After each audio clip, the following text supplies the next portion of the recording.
कत विधि श्रुति नारी जग माही, कत विधि नारी जग पराधीन सपने सुख नाही, पराधीन सपने सुख नाही। एक नारी का जीवन पराधीन होता है, दूसरों के अधीन होता है। जब छोटी होती हैं पिता के अधीन होती, बड़ी हो जाएं ब्याह कर दो पति के अधीन हो जाती, और जब बूढ़ी हो जाएं तो नारियां अपने पुत्रों के अधीन होती, बच्चों के अनुरूप उनको चलना होता है। मां सुनैना ने कहा कि विधाता पराधीन सपने सुख नाही, पराधीनता में सुख नहीं मिलता। हमारे हिंदी जगत के एक महान कवि मैथिली शरण गुप्त बड़े प्यारे कवि हुए। उन्होंने नारी दर्शन पर बड़ी प्यारी पंक्तियां लिखी। नारी जीवन हाय तुम्हारी यही कहानी, आंचल में है दूध और आंखों में पानी। नारी का यही तो जीवन है, पूरी जिंदगी आंचल में है दूध और आंखों में पानी। बहुत कुछ सहना पड़ता है नारियों को अपने बच्चों के लिए, उन बच्चों की जिंदगी के लिए। रोते हुए भी माताएं अपने जीवन को पूर्ण करती हैं। लेकिन देखा जाए तो नारियों का पूरा जीवन आंसुओं से भीगा होता है। समझाते हुए मां सुनैना डोली की ओर लेकर जाने लगी। जो सीता शादी से पहले एक आवाज पर कई बार अंदर बाहर होती थी, आज डोली में बैठने के लिए पांव नहीं उठ रहे, देहरी को पार करने की हिम्मत नहीं हो रही। बार बार अपनी मां से लिपट कर रो रही हैं सीता जी, मां मेरे पिता का ध्यान रखना। और इतने में महाराज जनक वहां पधारे। चारों बेटियां अपने पिता को प्रणाम करने गईं, और जैसे ही सीता जी ने प्रणाम किया, अब महाराज जनक का धैर्य छूट गया। इतने बड़े ज्ञानी राजा संयोग वियोग को मिथ्या मानते हैं, लेकिन आज खुद की बेटी जब विदा होने लगी, महाराज जनक अचानक हिलकियों से रोने लग गए। बाबा तुलसी को कहना पड़ा, मिटी महामर्याद ज्ञान की। आज ज्ञान की मर्यादाएं टूट गई। फुट फुट कर महाराज जनक रो पड़े। कहते हैं दुनिया में एक यही संबंध ऐसा है जहां कोई स्वार्थ नहीं होता। बाकी दुनिया के हर रिश्तों में स्वार्थ होता है, पर एक बेटी को भला बाप से क्या स्वार्थ, एक पिता को अपनी पुत्री से क्या स्वार्थ। बेटियां घर में जब तक होती हैं पिता के घर को अपना मानती हैं, ब्याह कर दो सब पराया करके चली जाती। और यही कारण है कि दुनिया में कठोर से कठोर व्यक्ति भी इस प्रसंग में टूट जाता है। पुरुषों को कठोर माना गया है। कई प्रसंग ऐसे होते हैं, कई मौके पर पुरुषों की आंख में आंसू नहीं आते, लेकिन ये प्रसंग ऐसा है, बेटी की विदाई, जहां हर बाप रो पड़ता है। क्योंकि बेटी जब बड़ी हो जाती है ना, तो अपने पिता को ऐसे संभालने लगती है जैसे मां अपने बेटे को संभालती है। बाप कभी बीमार हो जाए तो बेटियां डांट कर अपने पिता को दवा खिलाती हैं, एक मां की तरह।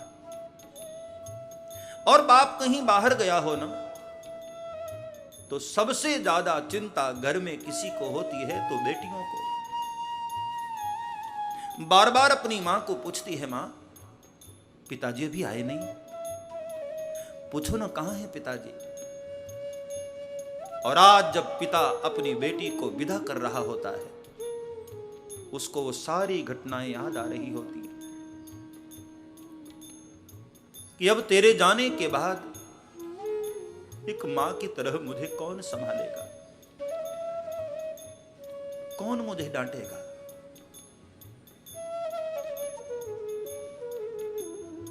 और इसीलिए निस्वार्थ संबंध का जब बिछोह होता है तो बड़ा दुखदाई होता है। स्वार्थ में रिश्ते टूटते हैं तो शायद इतनी तकलीफ ना हो, लेकिन निस्वार्थ संबंध का बिछोह बड़ा दुखदाई होता है। महाराज जनक सिर झुका लिए दशरथ जी के सामने हाथ जोड़कर खड़े हो गए। हे महाराज, ये चारों मेरी बेटियां नहीं, मेरी प्राण है। इनसे कोई भूल हो जाए, मेरी भूल मानकर मेरी बेटियों को क्षमा कर देना महाराज। मैंने संस्कार देने में कमी की होगी ऐसा मानकर मेरी बेटियों को क्षमा कर देना। सीता जी के सिर पर हाथ फिराकर आशीर्वाद दिया, बेटी तेरी सेवा में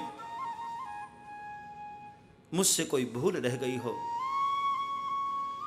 अपने पिता को क्षमा कर देना। अभी तक मैंने घर में तेरी सेवा की,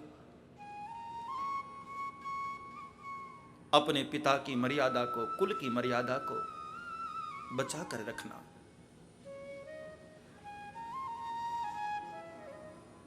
बाबुल की दुआएं लेती जा,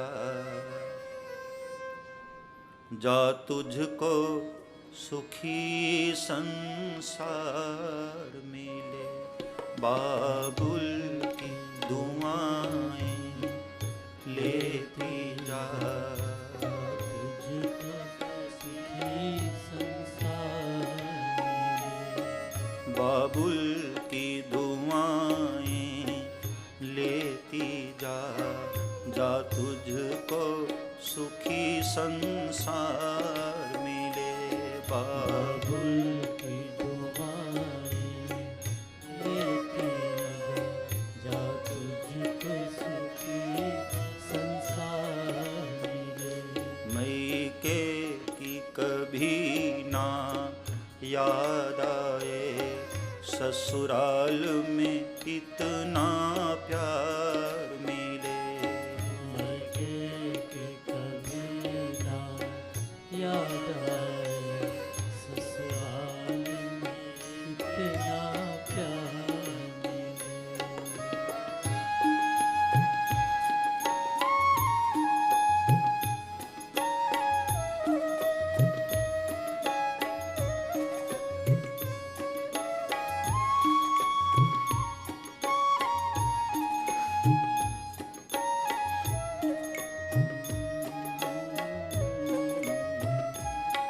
बाबुल की दुआएं लेती जा, जा तुझको सुखी संसार मिले।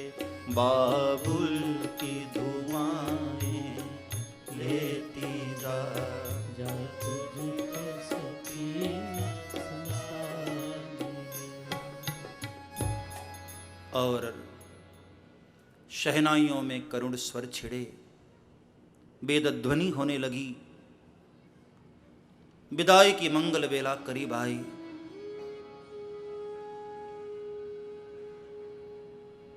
इंग्लिश के एक महान कवि रविंद्रनाथ टैगोर बंगाल के बड़े प्यारे कवि, उनकी एक बड़ी प्यारी कहानी। ऐसा उन्होंने लिखा है, एक पिता जिसने अपनी बेटी को पालकर बड़ा किया, मां नहीं थी उसकी, छोटी थी बेटी, तभी मां चल बसी थी। पिता ने पालकर उसको बड़ा किया और कहते हैं एक दिन धीरे धीरे धीरे बेटी बड़ी हो गई। एक अच्छा रिश्ता देखकर पिता ने उसकी शादी पक्की कर दी और धीरे धीरे धीरे नजदीक समय आया, शादी हो गई और बेटी जाने लगी। पिता ने अपनी बेटी से कहा कि बेटी, ससुराल जाकर अपने पिता को भूल मत जाना, अपने पिता को पत्र लिखते रहना। मैं ये नहीं कहता कि तू यहां आ जाना, समय मिले तभी आना, लेकिन हां वहां से पत्र लिखते रहना, अपने पिता को भूल मत जाना। और बेटी गई, वहां के कार्यों में जाकर इतना उलझ गई, पिता को पत्र लिखना भूल गई। और यहां बेटी को विदा किया, उसके हर अगले दिन से बाप उसके पत्र का इंतजार करने लगा। महीना बीता, 2 महीना बीता, बेटी का पत्र नहीं आया। और कहते हैं पिता हर रोज पोस्ट ऑफिस में जाता और वहां जाकर पूछता, भैया मेरी बेटी का कोई पत्र आया क्या? वहां पोस्टमैन कहता कि नहीं बाबा, कोई पत्र नहीं। इंतजार करते करते करते 6 महीना बीत गया, बेटी का पत्र नहीं आया। और पिता हर रोज जाता था, दिन भर वहां बैठा रहता पोस्ट ऑफिस में, शायद कोई पत्र आ जाए, शायद कोई पत्र आ जाए। नहीं आया पत्र। और 6 महीने के बाद अचानक एक दिन पोस्टमैन के हाथ में पत्र लगा, आया पत्र। पोस्टमैन बड़ा खुश हुआ, कहा जरा बाहर देखो, वो बाबा आए हैं क्या? आज पत्र आया था, लेकिन आज वो पिता नहीं आया था। पोस्टमैन ने कहा कोई बात नहीं, 6 महीने से बेचारा इंतजार कर रहा था, ये पत्र मैं उसके घर लेकर जाऊंगा। और जब पत्र लेकर के वो पोस्टमैन उसके घर पहुंचा, आज ही सुबह उस बूढ़े की मृत्यु हो गई थी।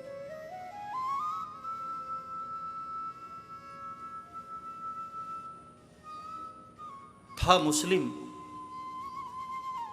कब्र में दफनाया जा चुका है उसको। लोगों से पूछा, भैया ये कहां गया ये आदमी?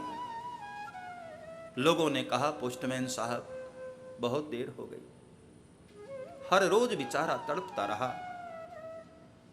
उसकी बेटी का पत्र नहीं आया। अंदर कुटिया में आप जाइए, शायद आपके लिए कोई संदेश लिखा है उसने। तो कहते हैं उसके बिस्तर पर एक पत्र पड़ा था और उस पत्र में लिखा था, पोस्टमैन साहब आज सुबह भी मैंने बेटी के पत्र का इंतजार किया, नहीं आया, मैं तो दुनिया छोड़कर जा रहा हूं। आज भी यदि मेरी बेटी का पत्र आ जाए तो इतनी कृपा करना, मेरे कब्र पर लाकर मेरी बेटी का पत्र रख देना, शायद मेरी अंतरात्मा को शांति मिले। इतना गहरा प्रेम होता है पिता और पुत्री का। महाराज जनक सिर झुका करके खड़े हो गए। लोग कहते हैं ना कि दुनिया में सबसे गरीब पात्र नारी है, लेकिन नहीं, मुझे ऐसा लगता है कि सबसे गरीब पात्र नारी नहीं, उसका पिता होता है। जो इंसान जीवन में किसी के सामने कभी झुका नहीं, अपनी बेटी की खुशियों के लिए जीवन पर्यंत उसको झुक जाना पड़ता है, सिर झुका लेना पड़ता है अपनी बेटी की खुशी के लिए। बाजे गाजे बजने लगे और बाबा तुलसी वर्णन करते हैं, सुमिरी गजानन कीन्ह पयाना, मंगल मूल सगुन भय नाना, मंगल मूल